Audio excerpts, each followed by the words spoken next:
പ്രചരണത്തിൽ നിന്നിരുന്ന ട്രംപിന്റെ നേരെ ദൂരെ നിന്ന് വെടിവായിച്ചു. अमेरिका में हम देखते हैं जो ट्रम्प जो प्रचार करते थे तब दूर से किसी ने गोली मारा. ആമേൻ. ആ വെടിയുണ്ട വന്നപ്പോൾ അദ്ദേഹം ഇങ്ങനെ തലയും തിരിച്ചു. जब गोली उनको और आया तब उसने सिर थोड़ा सा हिलाया.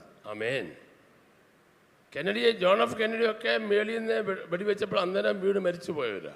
जॉन केनेडी नाम जो प्रेसिडेंट था जो ऊपर से किसी ने गोली मारा उसी पश्चात तब സെക്കൻഡിൽ തലതിരിക്കാൻ ദൈവം അദ്ദേഹത്തോട് പറഞ്ഞു. जो ट्रम्प के बारे में पढ़ो एक सेकंड में उनका सिर थोड़ा हिलाने के लिए उनका अंदर प्रेरणा मिली. അദ്ദേഹം ആരും ആയിക്കൊള്ളട്ടെ, कोई भी हो, നിന്നെ കുറിച്ച് ഫർദർ പ്ലാൻ ഉണ്ടെങ്കിൽ തലതിരിക്കാൻ ദൈവം പറയുന്നതിനോട്. आमीन. तुम्हारे बारे में परमेश्वर की योजना है तो प्रभु बोलेगा सिर थोड़ा हिलाओ.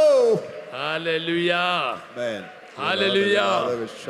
ചുമ്മാ തിരിച്ചാ മതി, ജയം ദൈവം തരുമെന്ന്. आप थोड़ा सा तड़ करो, विजय परमेश्वर के पास है.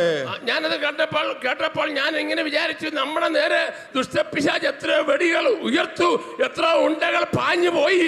നീ തകർന്നു പോകാമെന്ന സ്ഥാനത്ത് നീ നിന്നത് നിന്റെ മിടുക്കല്ല, ദൈവത്തിന്റെ കൃപയാ.